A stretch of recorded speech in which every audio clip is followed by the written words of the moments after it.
So in this video will understand about the concept of angles. Angles के बारे में हम लोग को ऑलरेडी काफ़ी कुछ पता है।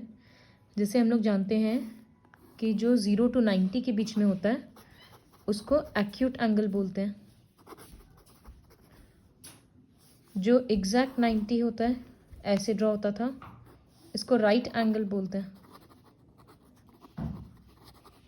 जो 90 से 180 के बीच में होता है उसको ऑब्ट्यूज एंगल बोलते हैं। अगर फ्री हैंड ड्राइंग करेंगे तो ऐसे होगा, बिना प्रोट्रैक्टर के। तो एक्यूट, राइट और ऑब्ट्यूज ये हम लोग पहले से जानते थे।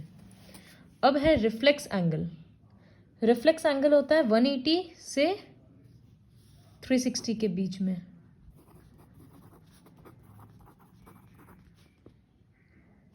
तो वो एंगल जनरली जैसे ऐसे ड्रॉ कर दिए, एक एक्यूट एंगल ड्रॉ कर दिया, उसके बाहर का एंगल, अंदर का नहीं लेकर बाहर का एंगल, ऐसे एरो दिखा दिया, इसका मतलब एंगल यहाँ से यहाँ है, ये होता है रिफ्लेक्स एंगल।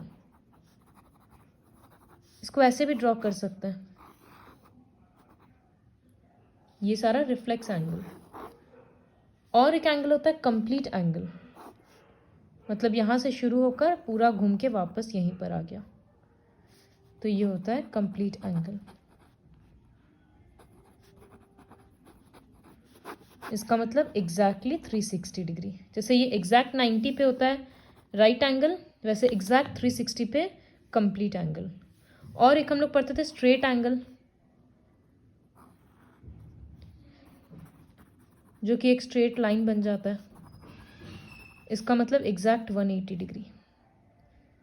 तो basically there are this 6 kinds of angles. इसके बाद एक और चीज़ है रीजियन के बारे में। सपोज हम एक एंगल ड्रॉ कर दिए, तो एंगल का नाम है ABC। अंदर में 2 पॉइंट दे दिए D और E, बाहर में दे दिए F और G, ये पॉइंट्स हैं। अब हम बोल रहे हैं इंटीरियर रीजन में कौन कौन सा पॉइंट है। तो इंटीरियर रीजन नाम से क्या समझ में आ रहा है, जो एंगल के अंदर है, मतलब ये वाला पोर्शन। तो यहाँ पर कौन सा पॉइंट्स आ रहा है, D आ रहा है और E आ रहा है। तो इंटीरियर रीजन में कौन सा पॉइंट्स होगा, D एंड E। फिर एक होता है एक्सटीरियर रीजन। एक्सटीरियर रीजन में कौन सा पॉइंट्स होता है, जो बाहर में है, मतलब F और G। ABC नहीं होगा क्योंकि A तो यहाँ पर है, B यहाँ पर है, C यहाँ पर है। तो एक्सटीरियर रीजन में सिर्फ कौन सा आ रहा है, F और G। एक तीसरा रीजन है जिसको बोलते हैं एंगुलर रीजन। इस रीजन का मतलब अंदर में जो पॉइंट्स है वो, और इस लाइन के ऊपर जो पॉइंट्स हैं वो। इसका मतलब A B C D और E, ये सारा एंगुलर रीजन में आता है। तो एक एंगल इस प्लेन को कितने पोर्शन में डिवाइड कर रहा है, 3 पोर्शन में। एक एक्सटीरियर रीजन, एक एंगुलर रीजन और एक इंटीरियर रीजन। तो now coming to the worksheet. First question में एंगल्स को आइडेंटिफाई करना है। जैसे ये होगा रिफ्लेक्स एंगल, ये कंप्लीट एंगल, एक्यूट एंगल। ये दिख रहा है कि 90 डिग्री से पार हो गया, ये एंगल ऐसे ड्रॉ किया हुआ है, तो ये दिख रहा है कि 90 डिग्री से तो ज़्यादा है, इसका मतलब ये है ऑब्ट्यूज एंगल। तो बस आंसर्स लिखना है। सेकेंड क्वेश्चन है draw the following angles as पर their types, scale and pencil only. इसमें प्रोट्रैक्टर यूज नहीं करना है। तो पहला एंगल क्या है, LMN, जो कि रिफ्लेक्स एंगल है। तो ऐसे ड्रॉ करेंगे, 2 का A। रिफ्लेक्स एंगल क्या बोले थे, ऐसे ड्रॉ करके बाहर की तरफ से दिखा देंगे। तो ये रहा L, M और N, रिफ्लेक्स एंगल। इसी तरह से XYZ, कंप्लीट एंगल।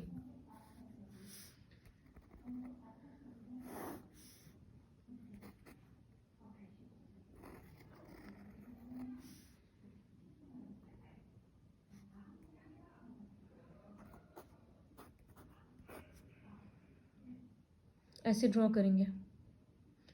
तो ऐसे करके तुम लोगों को ड्रॉ करना है। उसके बाद है arrange the angles according to the measurement in ascending order. Ascending मतलब छोटा से बड़ा। सबसे छोटा कौन सा एंगल है? Zero angle. तो लिखेंगे ascending order is zero angle, zero के बाद एक्यूट एंगल। तो ऐसे कंटिन्यू करेंगे, हम सिर्फ आधा लिखकर छोड़ रहे हैं।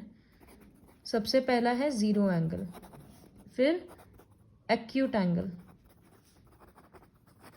इसके बाद 0 to 90 है, अब एग्जैक्ट 90 मतलब राइट एंगल, फिर 90 से ज़्यादा ऑब्ट्यूज, फिर ऑब्ट्यूज से ज़्यादा कौन सा होता है, वैसे देख देख कर अरेंज करना है इसको। अब ये क्वेश्चन है, ये फिगर दे दिया इधर में। Name the points in the interior of LMN। LMN के अंदर में कौन सा पॉइंट्स है? Y दिख रहा है, B दिख रहा है, अगर उधर कुछ होगा तो हमको दिख नहीं रहा। Points which line the angular region of LMN। तो एंगुलर रीजन में क्या करते थे हम लोग? अंदर वाला भी ले रहे थे और ये L और M और N भी लेंगे। Points which line the exterior A, X और P। कॉमा दे देकर लिखना है, जैसे 4 का C, A, X, P, ऐसे लिखना है। फिर जो क्वेश्चन है ये रहा फिगर AB, यहाँ C, D, E, F, G और एंगल को 1, 2, 3, 4 और 5 नाम ऐसे दे दिया। एक एंगल को हम लोग बहुत तरह से लिख सकते हैं। तो यहाँ पर बोला है कि एंगल 1 का दूसरा नाम क्या है। तो हम लोग एंगल का नेम कैसे करते थे? जहाँ पर एंगल होता था वो अल्फ़ाबेट बीच में रहता था। तो ये एंगल है, इसका मतलब इससे और इससे बना है, तो ABG, उसको लिखेंगे एंगल ABG। इसी तरह से ये लोग पूछा है, तो ये B का क्वेश्चन खुद से करना है। C में बोला एंगल 2 का दूसरा नाम बोलो, तो 2 का दूसरा नाम E को बीच में रखना होगा, तो GED या फिर DEG। तो लिख सकते हैं एंगल GED और एंगल DEG, कोई सा भी एक लिखना है। ऐसे करके ये क्वेश्चन खत्म करना है। फिर अगला क्वेश्चन है ये वाला, PO, Q, R और S ऐसे एंगल्स बना दिया। अब बोला है is the point P in the exterior of ROS।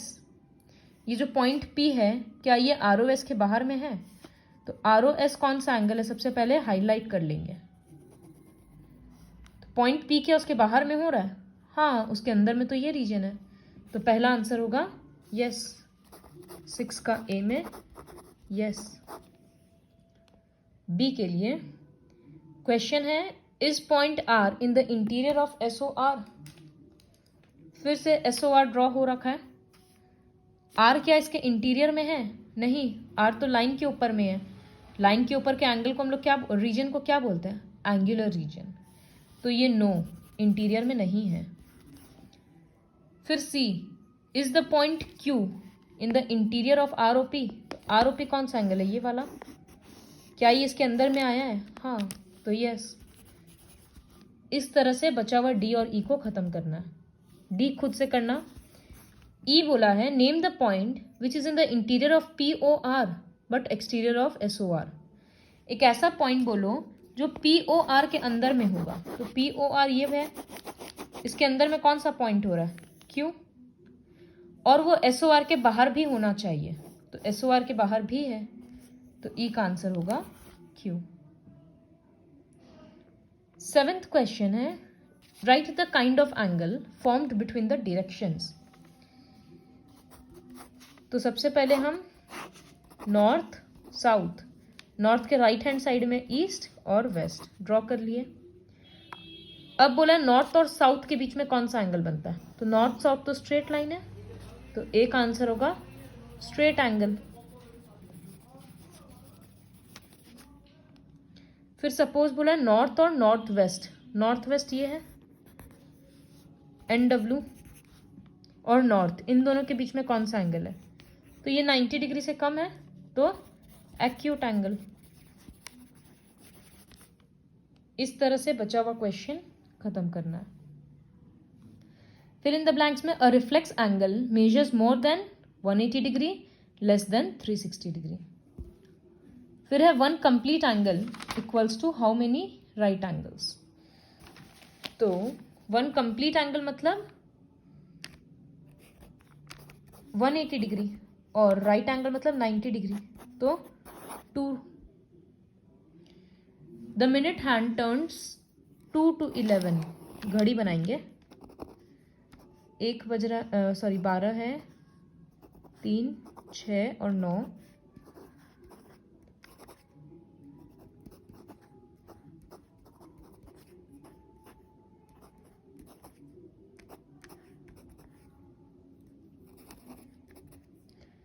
अब मिनट हैंड कहाँ जा रहा है? 2 से 11 पे जा रहा है।